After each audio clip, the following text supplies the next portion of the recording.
Welcome back, y'all. Today we're going to be talking about spooling up our rods and reels. It's still wintertime here, but spring's right around the corner, and we're going to be fishing sooner than you know it, hopefully sooner than later. Today I want to cover some of my larger rod and reel setups. I'll be spooling my spinning rod that I use for cobia fishing. It's a Saragossa 6000. I'll show you that setup. And I've got two Calcutta 400s that I use for cat fishing. I use them for tog fishing. I use them for trolling Spanish mackerel. It's kind of my all-around setup that I really enjoy using. So I'll show you that setup. But more importantly today, we're going to talk about how you can not get spooled. We're going to talk about how I like to put braided line onto my reels, and I'll show you a spinning reel setup, and I'll show you a bait casting setup essentially. So stick with us. It's going to be a good one. All right, the first one we're going to go over is how I do the spinning setup. Like I said, this is a Saragossa 6000. It's my cobia setup. I got it on a St. Croix Avid 7.6 heavy power. You can get away with a medium heavy, but this is kind of the rod and reel setup that we throw eels at when we see really big cobia. If you're not familiar with the Chesapeake Bay cobia fishery, it's phenomenal. There's some great opportunities for some world-class cobia. So we have one rod that's set up specifically for big fish, and that's this one. And then we've got, smaller, medium, heavy setups that we throw at, smaller size fish. But this is the one we're going to focus on. First thing I want to show you is how I get the line off. There's a lot of ways to do it. You can simply just pull it off. I'm kind of lazy and I hate doing that, so I'm going to show you my trick to doing it. There's tools that you can buy to do this. I don't like paying the money. Alright, for this, to get the line off, all you're going to need is a drill with the long shank preferably, a plastic bag, a rag, something like that, and electrical tape. All we're going to do is we're going to take the shank, wrap the plastic bag around. Use the electrical tape first. This will keep it from spinning on you. We're basically going to take it, wrap it around, spin it around, just like that. Nothing fancy, nothing pretty. You just want to take up some space. And then we're going to tie the line on and start unspooling. Alright, as you can see here, I just make a couple of wraps. Nothing pretty, like I said. This is literally all you do.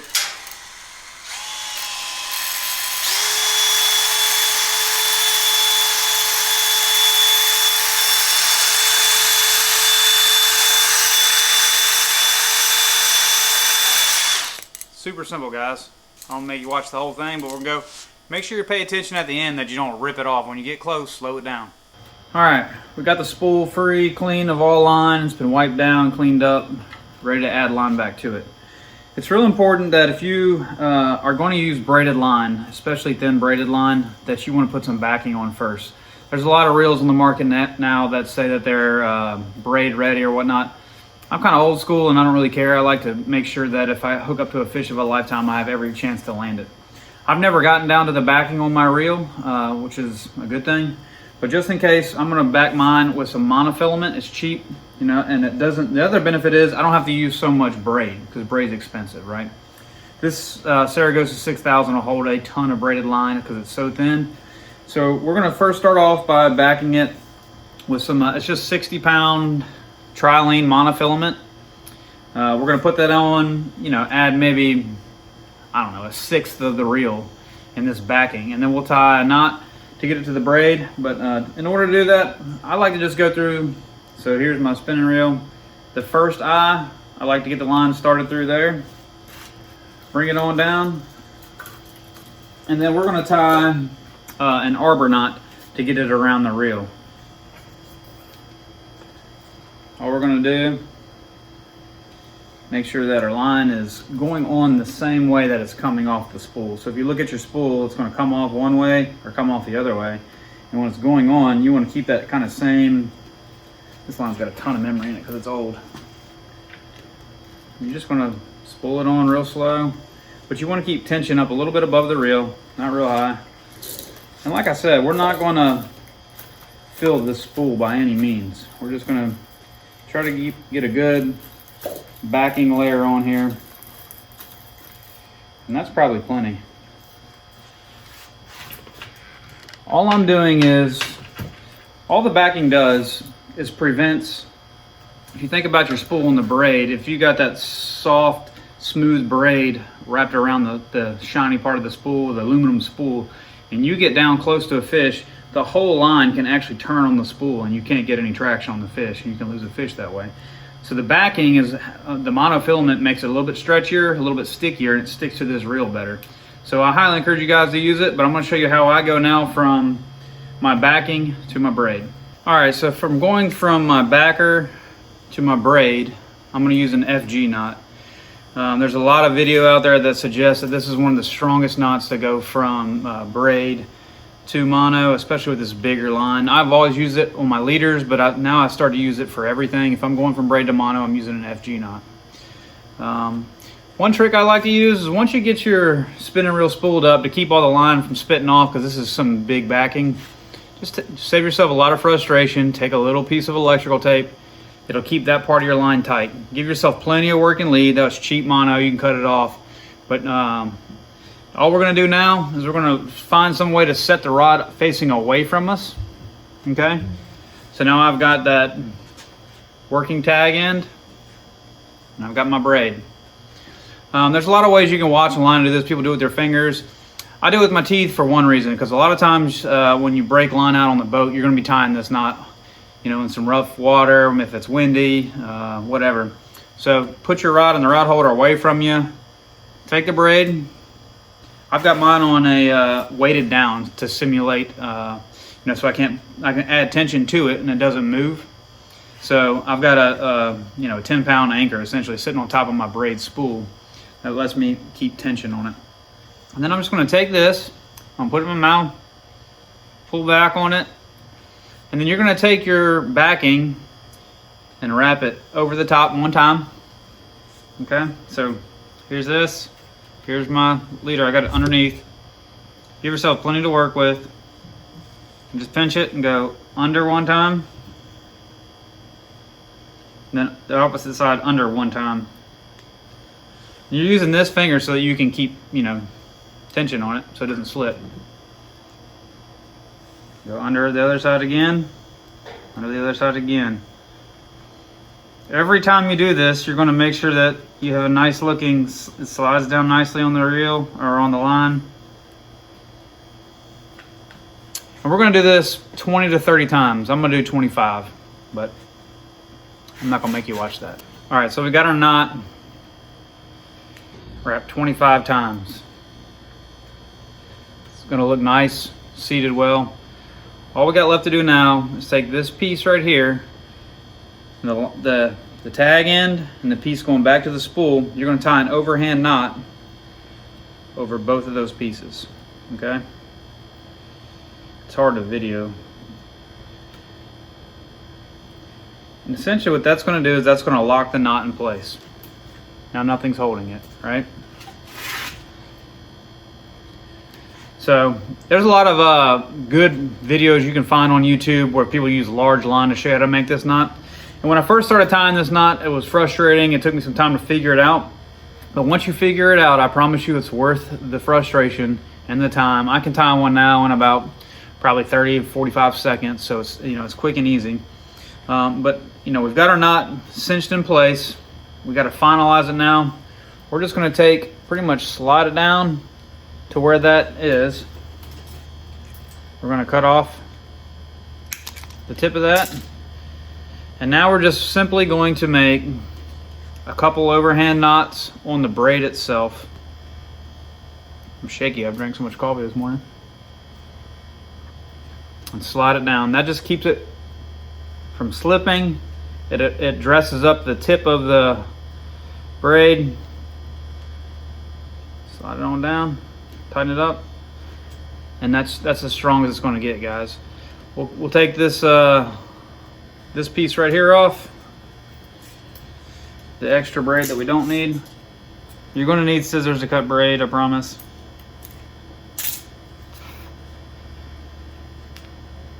That knot right there is super duper strong. And now we're going to spool up our braid. All right. So remember, we put this piece of duct tape on here to keep a little tension. So keep your tension on. This is important until you get a little bit of the braid onto your line. But same thing as before, we're just going to keep tension down here a little bit lower. It's hard to video. And as it spools on, you want to make sure again that it's coming off of your spool down here. A lot of times what I'll do is I'll hold my rod upside down and make a line. That's what keeps from throwing it up all off your spool. But you know, a little bit of tension is all you need, not much.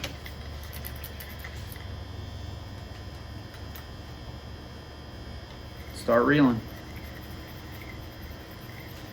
All right, we got it spooled up. I'm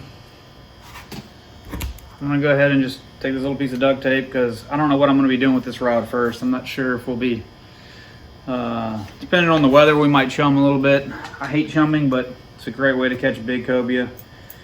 So I don't know what I'm gonna tie on it first, so I'm just gonna leave that piece of duct tape with the line tight. But one important thing when you're spooling your rod, especially a spinning rod, you got this bevel right here, right? You don't wanna fill it up over the bevel. You want to leave a little bit of space. That'll keep you from getting wind knots, line messed up, and all that kind of stuff. Something else you want to pay real close attention to is how the line fills up on your spool. If you notice it's got a dip in it, or it's angled down, or it's got a funky hump in it, or ridge, or anything else like that. A lot of people don't want to pay attention, but when you buy a new reel in the box, I always keep my boxes, they're in a container over there all together.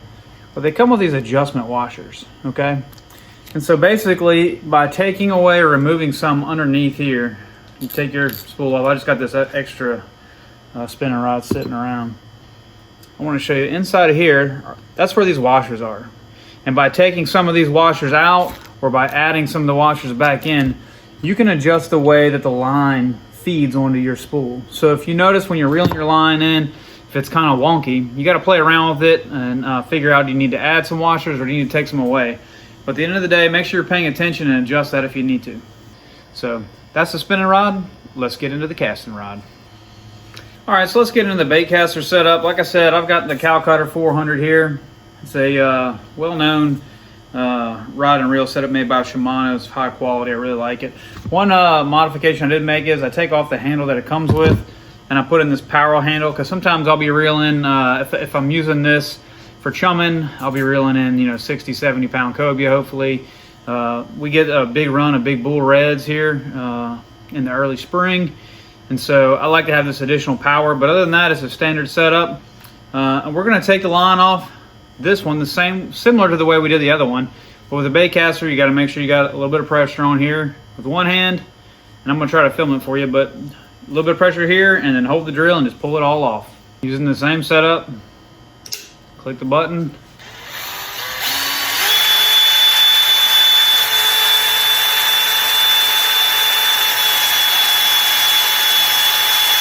Super simple. A lot of braid on here. I get tired of pulling it by hand. Use the drill. Just like before, when you get to the end, slow it down. Don't rip it off. Don't damage your line guide here. But for me, it's easy to tell because you can see here, I'm back into my backing from the last time I spooled this setup. So I know when to slow down, but if you're only using straight braid or straight mono, pay attention. Don't let it get away from you. But you don't have a mess on the floor. You just pull this plastic bag off and throw it in the trash. Now again, with this setup, this one's not, if you will call it, braid ready, so to speak. It's just a straight aluminum spool down here inside. So the line will slip. So we're going to use backing. I'm going to walk you through that. Baitcaster on the Cow Cutter, super simple. Let's get into it. All right, it's kind of the same setup. Here's my reel. I come up to the first eye, run my line through. There's a couple ways you can do this. You can take the side off and kick the spool out. I don't like messing around with it, so I just in through the line guide. I kind of force it around the back, right? Take my finger, fish it through. So I've got it. Try to get it still here. In there, around the back, out the top. And then basically I'm gonna take my finger inside of here and pull it out. And we're going to tie the same knot that we just tied, guys. The arbor knot, which is the quick overhand loop up top. Okay. The side that's around the spool, it's hard for me. Let me see if I can kick this down some.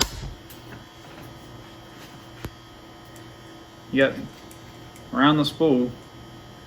We're going to take it and go around one time And there's a million videos online on how to tie this if you want to get real picky. On the inside again, we're going to cinch it tight. We're going to pull it down. Pull the rest of our line out of the line guide. And that ain't going to go nowhere once you get down to that knot. Okay? Now we got a tag in. We're going to simply come in here. Again, save your teeth, guys. Learn from my stupidity. Flip the tag off. Tighten it down. We're good to go. Now, for this, especially for the backing, you want to take your time. See how clean that looks? It's hard for me to tell what you guys are seeing, but I'm making it lay nice and flat, nice and even. And again, this is only to do two things. It's to give us a little bit of backing, and it's to save us some money in the long run. I love saving money, guys. I hope you guys watching this channel love saving money because I got lots of tips for you, but just a little bit on there to make sure that we got something for the braid to stick to so it's not slipping when we're catching those monster fish. And you know, this line right, the reel right here will hold a ton of braid if that's all I use. So we'll get this fixed up.